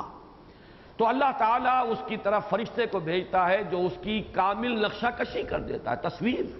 صورہا، گویا کہ 42 دن میں بچے کی جنین کی نقشہ کشی ہو جاتی ہے، اس کی صورت جو ہے وہ بن جاتی ہے، وہ واقعتاً ایک انسان کا حیولہ معلوم ہونے لگتا ہے۔ وَخَلَقَ سَمْعَهَا وَبَصَرَهَا، اور اسی 42ویں دن کے بعد اس کی سماعت اور بصارت، آنکھ اور کان کا بھی تخلیق جو ہے وہ ہو جاتی ہے۔ وَجِلْدَهَا وَلَحْمَهَا وَعِظَامَهَا، اور نہ صرف آنکھ اور کان بلکہ اس کی کھال اور اس کا گوشت اور اس کی ہڈیاں۔ ثم قال، اب فرشتہ یہ سارے کام کر کے پھر وہ اللہ سے پوچھتا ہے، یا رب اذکر ام انثی، پروردگار اب یہ بھی حکم مجھے دے کہ میں اسے لڑکا بناؤں یا لڑکی۔ فیقضی ربک ما شاء، تو تیرا رب فیصلہ کرتا ہے جو وہ چاہتا ہے۔ وَيَكْتُبُ الْمَلَكُ، اور فرشتہ بھی اسی کے مطابق لکھ دیتا ہے، بات طے کر دیتا ہے کہ اب اس جنین کو لڑکا بننا ہے یا لڑکی بننا ہے۔ اس کے ضمن میں یہ بہت ہی عمدہ بات ہے کہ پہلی حدیث پر اور اس حدیث کے مابین مطابقت میں کوئی آج کی نئی بات نہیں ہے۔ اگر یہ صرف ان حضرات کی طرف سے بات آئی ہوتی تو شاید میں بھی کچھ شک کرتا، لیکن جو ان حضرات نے بات قرار دی ہے، پہلی حدیث کی توجیہ کی ہے دوسری حدیث کی روشنی میں، اور اس کو یہ کہا ہے کہ اصل میں یہ 40 دن نہیں ہے بلکہ ایک ہی 40 دن کے عرصے میں یہ علقہ اور مضغہ کی ساری سٹیجز مکمل ہو جاتی ہیں، جو کہ اس دوسری حدیث سے ثابت ہو رہا ہے۔ اور یہ رائے جو ہے ایک ہمارے بہت بڑے امام جو ہیں غالباً 7ویں صدی کے ہی ہیں، صدی ہجری کے، وہ ہیں ابن زملکانی، ان کی شرح ہے جو یہاں پر اس کی موجود تو ہے میرے پاس، لیکن ظاہر بات ہے کہ اس وقت اس پورے کو پڑھنا جو ہے وہ میں صرف سند کے طور پر دے رہا ہوں کہ ان حضرات نے اس بات کی وضاحت کے لیے زملکانی کو کوٹ کیا ہے کہ یہ رائے آج ہی کی نہیں ہے، پہلے بھی ہمارے ائمہ میں سے اس رائے تک پہنچ چکے تھے کہ یہ وہی پہلے 40 دن کے اندر علقہ اور مضغہ کی یہ ساری شکلیں جو ہے گزر جاتی ہیں۔ اب آگے چلیے، نطفہ، الم یکن نطفۃ من منی یمنی، یہ بات انسان کے علم میں قطعاً نہیں تھی، یہ تو معلوم تھا کہ یہ جو منی جو ہے جو نکلتی ہے یہ ہے وہ چیز کہ جس سے کسی بچے کی پیدائش کا اور استقرار حمل کا مسئلہ شروع ہوتا ہے، لیکن وہ منی کو سمجھا جاتا تھا، یہ نہیں کہ اس کا ایک بہت ہی چھوٹا سا ڈراپ ہے۔ نطفۃ من منی یمنی، اس نطفے کو پہچاننے والا تو آج ہم تو سمجھ سکتے ہیں کہ ہمارے پاس مائکروسکوپ ہے، ہم سپرمیٹازوا کو دیکھتے ہیں حرکت کرتے ہوئے، چلتے ہوئے، دوڑتے ہوئے، بھاگتے ہوئے، لیکن یہ کہ یہ بات قرآن نے بتائی پہلی مرتبہ، اور یہ مانا ہے انہوں نے، یہ کیتھ ایلمور وغیرہ نے، کہ یہ بات اس سے پہلے انسان کے علم میں قطعاً نہیں تھی، یہ تو پچھلی 2 صدیوں کے اندر معلوم ہوا ہے کہ یہ پوری منی جو ہے یہ بچے کی تخلیق کے اندر استعمال نہیں ہوتی ہے، بلکہ اس کا ایک بہت ہی مائنیوٹ مائکروسکوپک حصہ ہے۔ اس کی تعبیر قرآن نے کی ہے الم یکن نطفۃ من منی یمنی، اور کمال یہ ہے کہ حدیث کے اندر یہ چیز موجود ہے صحیح مسلم میں، چنانچہ وہ حدیث نیچے کوٹ کی گئی ہے، ما من کل الماء یکون الولد، یہ نہ سمجھو کہ وہ پوری منی جو نکلتی ہے اس سے بچہ بنتا ہے، نہیں، بلکہ یہ کہ اس کا ایک بہت ہی چھوٹا سا حصہ ہے کہ جو فرٹیلائزیشن کے کام آتا ہے۔ ما من کل ماء یکون الولد، یہ جو بچے کی پیدائش ہے یہ اس پورے لکوڈ سے نہیں ہے، پورے فلوئڈ سے نہیں ہے۔ اس کے بعد آئیے پلیس آف سیٹلمنٹ،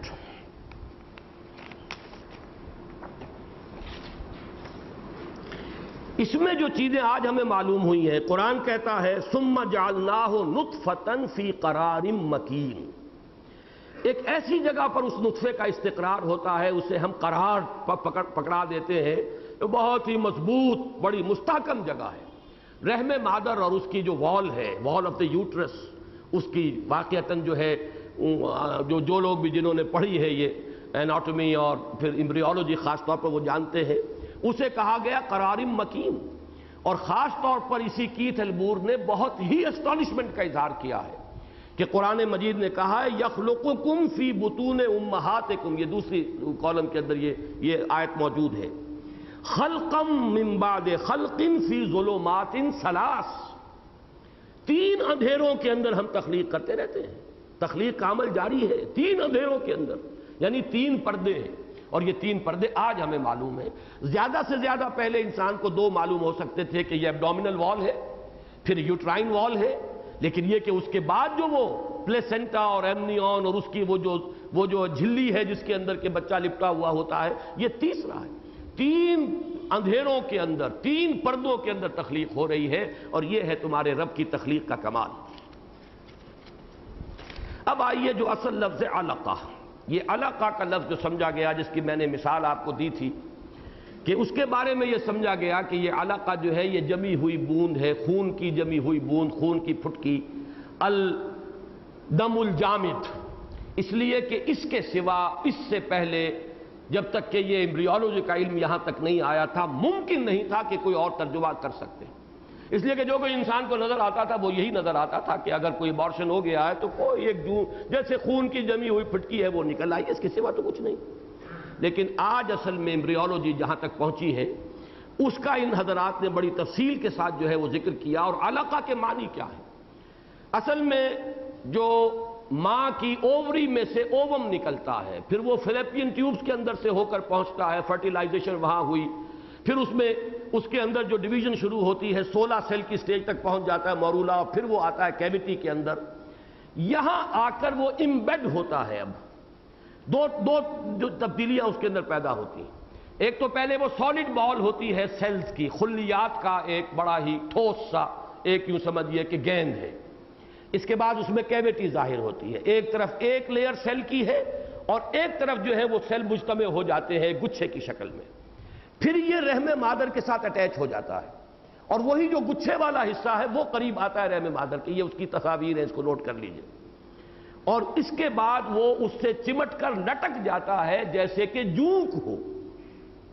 علقہ کا لفظ بنا ہے تعلق, علق معلق تعلیق, کسی چیز سے جڑ جانا, مل جانا. معلق جو شے کو لٹکی ہوئی ہو. یہ جو لیچ ہے جونک, جونک آپ کو معلوم ہے کہ اس کا پیٹ جو ہے وہ کھوکھلا ہوتا ہے, اپنے منہ کے ساتھ وہ چمٹ جاتی ہے انسانی جسم کے ساتھ, وہاں سے خون چوستی ہے اور اس کا پیٹ جو ہے وہ پھولنا شروع ہو جاتا ہے. تو یہ لیچ لائک سبسٹنس, دی لیچ سٹیج اس کو کہا گیا. علقہ اوپر ذرا جو اس کی جو انگریزی والا حصہ اس کو سامنے لاؤ. یہ انہوں نے عنوان قائم کیا ہے دی لیچ سٹیج العلقہ. اور اس کے لیے پھر میں نے ایک اور کتاب ہے جو اس سے پہلے چھپ چکی تھی عربی زبان میں, تفسیر سورہ علق, اس کے مباحث, وہاں سے میں نے یہ تصاویر لی. اب نیچے لے آؤ اس کو. یہ پہلی سٹیج یہ ہے کہ رحم مادر کی دیوار کے ساتھ وہ لگ رہا ہے, اور جو جہاں زیادہ سیل ہے وہ وہاں سے چمٹ گیا ہے, ادھر سے خالی اس کا پیٹ نظر آ رہا ہے. ابھی یہ علقہ کی شکل میں معلق ہے, جونک کی طرح چمٹا ہوا ہے رحم مادر کی دیوار کے ساتھ. یہ ہے علقہ کا اصل مفہوم. اور آج یہ بات واضح ہوئی ہے انسان پر کہ اس پہلی سٹیج کو, نطفے کے بعد جو اس کی سٹیج آتی ہے, اسے علقہ کیوں کہا گیا ہے. نیچے کی تصویر میں جب یہ پوری طرح امبیڈ ہو گیا, وہ شکل بتائی گئی ہے جیسے کہ کوئی ایک انگوٹھی ہوتی ہے, اس کا ایک نگ, وہ نگ لگا ہوا ہے اندر, وہاں سے وہ خون اب چوس رہا ہے, اور رحم مادر میں سے خون لے کر اب یہ جو ہے جنین اس کا ارتقاء شروع ہوگا. یہ ہے پہلی سٹیج, دی لیچ سٹیج اور دی علقہ سٹیج. نیکسٹ,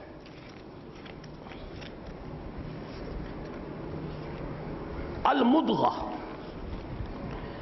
مدغہ کے بارے میں بڑی اہم بات کہی ہے ڈاکٹر کیتھ مور نے,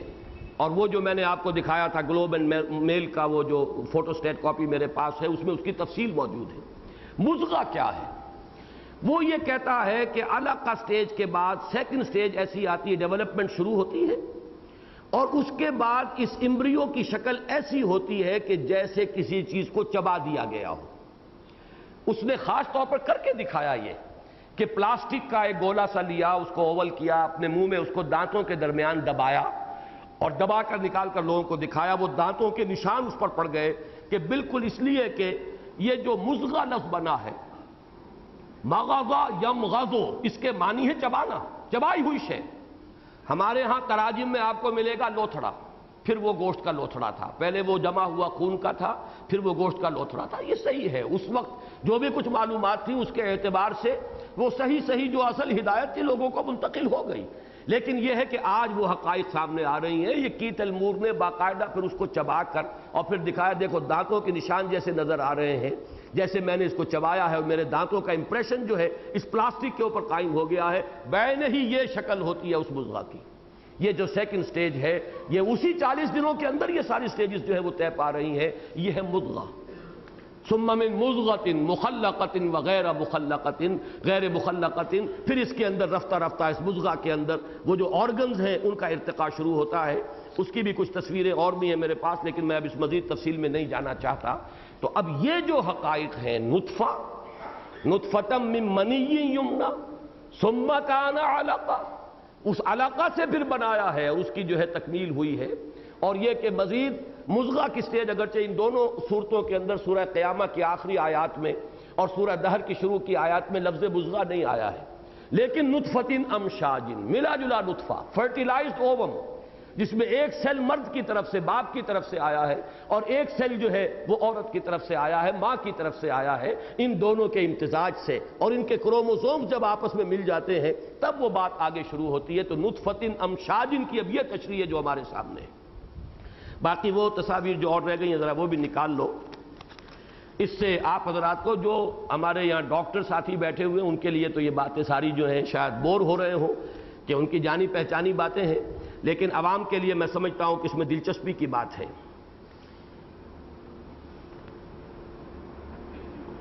یہ سب سے اوپر جو ہے یہ 60 دن کا جنین کی تصویر ہے,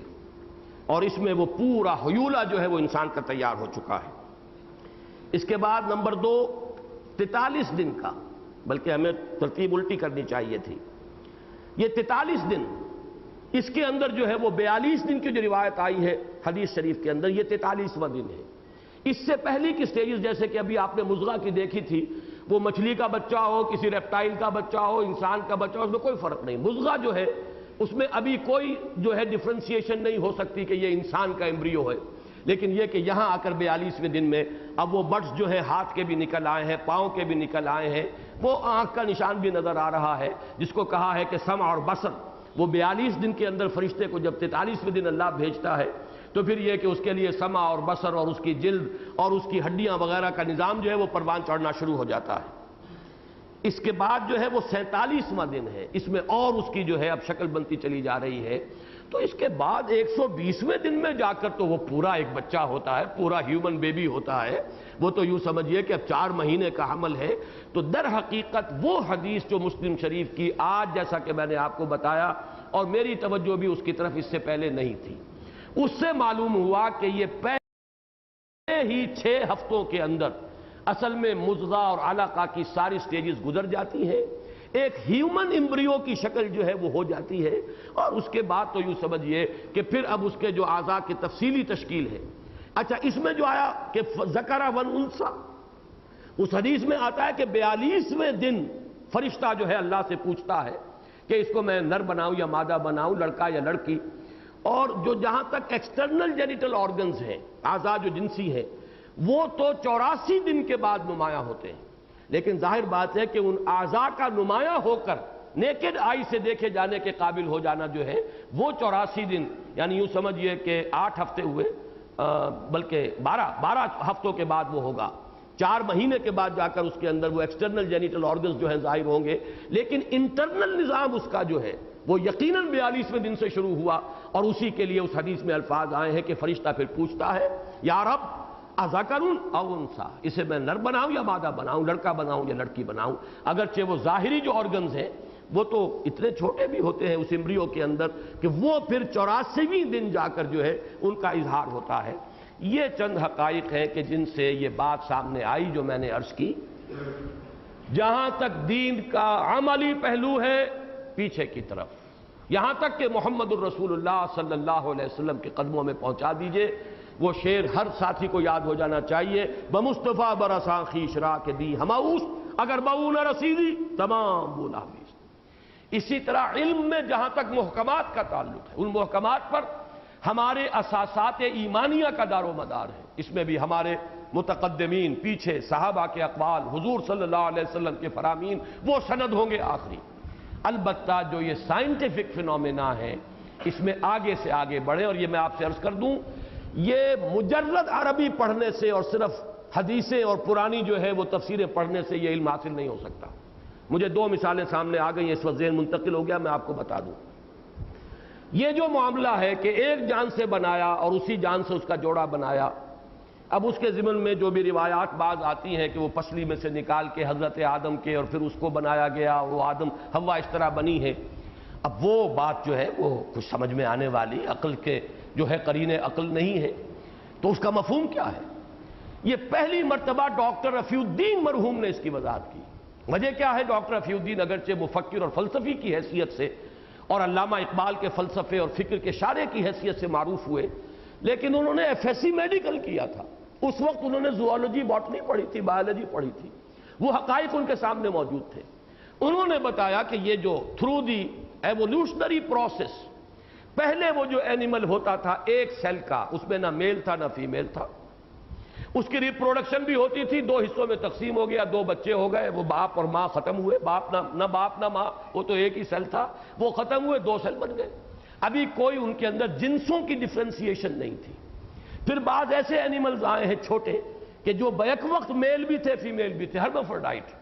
اس کے بعد ڈفرینسیشن شروع ہوئی ہے ہائر سکیل آف ایوولوشن پر، تو گویا کہ ایک جان اسی سے اس کا جوڑا بنایا گیا۔ یہ تعبیر ڈاکٹر رفیع الدین مرحوم نے اپنی کتاب، وہ جو قرآن اور علم جدید نامی کتاب ہے، اس میں پیش کی۔ یہ کتاب میں نے پڑھوائی مولانا امین احسن اصلاحی صاحب کو۔ مولانا امین احسن اصلاحی صاحب غالباً مفسرین قرآن میں سے واحد مفسر ہیں جنہوں نے پھر حاشیے کے اندر حوالہ دیا اور یہ کہا کہ ڈاکٹر رفیع الدین نے جو تعبیر کی ہے، یہ جو سیکس کی ڈفرینسیشن ہے اور یہ جو مفہوم ہے، اور غور طلب بات ہے، کہیں یہ نہیں کہا گیا کہ آدم سے حوا کو بنایا، جو خلقکم من نفس واحدہ، ایک جان سے بنایا، وَخَلَقَ مِنْهَا زَوْجَهَا، اس جان سے اس کا جوڑا بنایا. کہیں لفظ آدم نہیں آئے گا، کہیں رجل کا لفظ نہیں آئے گا قرآن مجید میں. معلوم ہوتا ہے کہ قرآن کے الفاظ انتہائی گارڈڈ، بالکل محتاط، جس کے اندر کہ یہ تعبیر فٹ ہو جائے گی. لہذا یہ تو ایک مثال تو وہ تھی. مولانا اصلاحی صاحب عام طور پر مفسرین کو بھی کوٹ نہیں کرتے. سابق جو مفسرین ہیں ان کی اپنی رائے ہے، غور و فکر انڈیپینڈنٹلی کیا ہے، لیکن واحد ڈاکٹر رفیع الدین مرحوم مغفور ہے جن کا حوالہ انہوں نے دیا ہے یہ جنس کی جو ڈفرینسیشن کا پروسیس ہے، اور یہ الفاظ لکھے ہیں حاشیے کے اندر کہ اس موضوع پر مجھے سب سے زیادہ اطمینان ڈاکٹر رفیع الدین کے اس خیال سے ہوا ہے جو انہوں نے اپنی اس کتاب میں ظاہر کیا. ایک اور مثال آپ کو دے رہا ہوں. مولانا مودودی مرحوم مغفور، میرا جو بھی ان سے تعلق ہے وہ آپ کے علم میں ہے، میں اس وقت کسی تنقیص کے اعتبار سے نہیں، ایک واقعہ بتا رہا ہوں. انہوں نے چونکہ بایولوجی پڑھی نہیں تھی، وہ تو ایک عام مطالعے کے ذریعے سے معلومات انہوں نے حاصل کی ہے، کبھی وہ اسٹوڈنٹ تو رہے نہیں تھے. وہ ایک مغالطے میں تھے شدید کہ جیسے مرد کی منی میں سے ایک ہی مرتبہ جو ایجیکولیشن ہوتی ہے تو کروڑوں جرثومے میں ہوتے ہیں. یہی بات وہ لکھ گئے اسی روا روی میں کہ اسی طرح عورت کے بھی جو اس کا ایک مرتبہ جو ہوتا ہے انزال کہیں یا جو بھی کہیں، اس میں بھی لاکھوں سیل ہوتے ہیں. ان لاکھوں سیلوں میں سے یہ قدرت منتخب کرتی ہے ایک اس میں سے ایک اس میں سے اس کا جوڑ ملتا ہے. بہرحال وہ تو اللہ تعالیٰ کی جو ایک خلاقی ہے اور اس میں جو اس کا چوائس ہے، کتنے اس کے اندر جو ہے مختلف خلیات ہیں، ان کے جینز مختلف ہوں گے. اللہ نے کون سے کو چنا ہے مرد کے ان سیلز میں سے، خلیات میں سے، اور کون سے کو چنا ہے عورت کے ان خلیات میں سے جو بے شمار ہیں. ان میں سے پھر وہ یہ کہ ایک فرٹیلائز جو ہے سیل وجود میں آیا. انہیں بعد میں وہ ہمارے ہی ساتھی تھے، انہوں نے توجہ دلائی. ڈاکٹر سلیم باجوہ وہ اب مرحوم ہو چکے ہیں، انہیں قتل کر دیا گیا. وہ جو صادق آباد میں پریکٹس کرتے تھے، انہوں نے خط لکھا کہ یہ آپ نے کیا لکھ دیا، یہ تو ثابت شدہ عقائد کے خلاف ہے. یقیناً مرد کی منی میں تو کروڑوں کہہ لیجئے جرثومے ہوتے ہیں، عورت کے تو رحم مادر سے وہ ایک ہی سیل چلتا ہے. تب انہوں نے تصحیح کی اور بعد کے ایڈیشن کے اندر اس کو بدل دیا. تو یہ چیزیں میں آپ کو بتا رہا ہوں کیسے معلوم ہو. اگر جدید علوم حاصل نہ کیے ہوں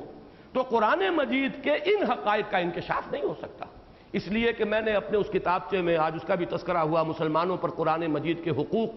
اس میں تدبر قرآن کے ضمن میں یہ عرض کیا ہے. ایک تو ہے تذکر بالقرآن، قرآن سے عام سبق حاصل کر لینا، نصیحت اخذ کر لینا. اس کے اعتبار سے تو قرآن بہت آسان کتاب ہے. وَلَقَدْ يَسَّرْنَا الْقُرْآنَ لِلذِّكْرِ فَهَلْ مِن مُدَّكِرٍ، ہم نے قرآن کو آسان کر دیا ہے تذکر اور نصیحت اخذ کرنے کے لیے. تو ہے کوئی نصیحت اخذ کرنے والا؟ لیکن تدبر قرآن کی شرائط بڑی سخت ہے. ایک تو یہ کہ آپ عربی زبان سے بڑی گہری ممارست رکھتے ہو، جاہلی جو زبان ہے شاعری کی اور خطابت کی اس سے واقف ہو، پھر حدیث کا ذخیرہ آپ کے سامنے موجود ہو، پھر اقوال موجود ہوں کہ اس وقت لوگوں نے اسے کیا سمجھا. اس کے علاوہ میں نے ایڈ کیا ہے، یہ چیز جو ہے ہمارے مفسرین ایڈ نہیں کریں گے، میں نے ایڈ کیا کہ جدید علوم کا بھی تانا بانا موجود ہو. اس لیے کہ اگر جدید علوم کا تانا بانا آپ کے پاس نہیں ہے، اس کی مثال میں نے دی ہے کہ ایک شخص سمندر کے کنارے کھڑا ہے، سمندر کے کنارے کھڑا ہے، پانی لینا چاہتا ہے، لیکن ہے اس کے پاس ایک کٹورا یا ایک لوٹا یا ایک بالٹی. سمندر میں پانی کی کمی نہیں ہے لیکن اس کا ظرف چھوٹا ہے، وہ ایک کٹورا بھر پانی لا سکے گا، اس کے سوا کیا لائے گا؟ یا کٹورا بھی نہیں ہے تو چلو میں لے کر آ جائے گا، اس سے زیادہ لا نہیں سکتا. سمندر میں پانی کی کمی نہیں ہے لیکن اپنے ظرف کی کمی ہے.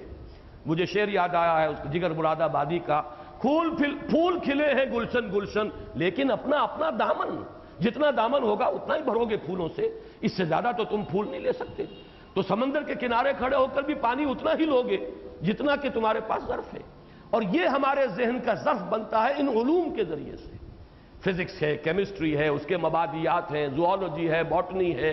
ایسٹرونومی ہے، یہ معلومات کا ذخیرہ. اس سے گویا کہ ظرف جو ہے انسان کا وہ بڑھ رہا ہے، وسیع ہو رہا ہے، اس کے اندر اس کی جو ہے وسعت اور اس کی گہرائی میں اضافہ ہو رہا ہے. جتنا جتنا یہ ظرف وسیع سے وسیع تر ہوگا اور عمیق سے عمیق تر ہوگا اتنا ہی آپ قرآن مجید سے علم کو اس میں اونڈھیل سکیں گے. اگر یہ چیز نہیں ہے، صرف آپ نے عربی پڑھ لی اور صرف و نحو آ گئی اور شعر جاہلی جو ہے اس کی آپ نے مہارت حاصل کر لی اور مفسر قرآن بن کر بیٹھ گئے تو ٹھیک ہے. جہاں تک وہ عملی پہلو ہے دین کا اس کے بارے میں آپ بات کر سکتے ہیں، لیکن یہ جو پہلو ہے قرآن کا اس کے بارے میں تو ظاہر بات ہے کہ اگر یہ علوم ان کی بنیادی جو معلومات ہیں، ان کے جو مبادیات ہیں، اس کا تانا بانا جو ہے اس سے اگر آپ کے ذہن کا ظرف نہیں بنا ہے تو بہت ہی محدود جو ہے اس سے آپ حاصل کر سکیں گے، جس کا کہ میں نے آپ کو یہ دو مثالیں دے دی کہ مولانا اصلاحی صاحب بھی بایولوجی کے اسٹوڈنٹ کبھی نہیں رہے، ڈاکٹر رفیع الدین، یہ بات اچھی ہے، انہوں نے فوراً اس بات کو قبول کیا، اور ڈاکٹر رفیع الدین کہاں کیوں پہنچ سکے؟ انہوں نے ایف ایس سی میڈیکل کیا تھا، انہوں نے وہ زوالوجی اور باٹنی پڑھی تھی، وہ ظرف ان کا وسعت رکھتا تھا۔ اسی طرح مولانا مودودی چونکہ نہیں پڑھا تھا، غلطی کر گئے، ایک روا روی کے اندر وہ لاکھوں جرثومے مرد کے اور وہ اسی طریقے سے لا تعداد جو ہے عورت کے ماں کے وہ بیان کر دیے، لیکن یہ بھی اچھی بات ہے، جب بات سامنے آئی اس کی تصحیح کر لی۔ تو یہ ہے در حقیقت وہ پہلو کہ قرآن مجید کے اس حصے کو سمجھنے کے لیے جدید علوم، جدید سائنسز، معلومات کا یہ بے پناہ ذخیرہ جو انسان نے فراہم کیا ہے، اس میں سے زیادہ اگر آپ اخذ نہیں کر سکیں گے تو ظاہر بات ہے کہ پھر ان حصوں سے محروم رہ جائیں گے۔ قرآن مجید کی وہ آیات آفاقیہ اور آیات انفسیہ، وہ پہلی فلم ذرا دوبارہ لگا دو، وہ جو 3 آیات میں نے آپ کو سنائی تھی، سنوریہم آیاتنا فی الآفاق وفی انفسہم حتی یتبین لہم انہ الحق، اور یہ کہ ہے یا نہیں،